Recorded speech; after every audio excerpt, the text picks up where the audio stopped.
শুভেন্দু অধিকারীকে বলছে যে মুসলমানদেরকে গণনায় ভাসিয়ে দেবো ক্ষমতা এলে, তুমি স্বপ্নই থেকে যাবে, আশা কোনোদিন হবে না। স্বপ্নই থেকে যাবে, তোমার কোনোদিন আশা হবে না। যেটা তুমি ভাবছো সেটা হবে না।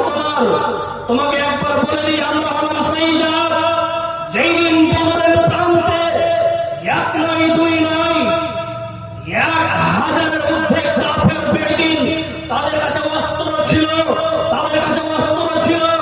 সেই দিন মুসলিমরা ছিল কতটি? 313টি সংখ্যায় মুসলমান ছিল, তাদের কাছে অস্ত্র সেরকম ছিল না। এই বদরের প্রান্ত থেকে বিজয় হয়ে ফিরেছিলেন সেই জাত আমরা। তুমি ভুলে গেছো আমাদেরকে, তুমি ভুলে গেছো আমাদের ইতিহাস। ভারতবর্ষ স্বাধীন করার পিছনে যাদের সবচেয়ে বড় হাত ছিল তারা ওলামায়ে কেরাম, যারা সবচেয়ে বেশি ভারতবর্ষকে ইংরেজকে তাড়িয়েছে তারা হলো মৌলবীরা। আর তুমি তো ইংরেজদের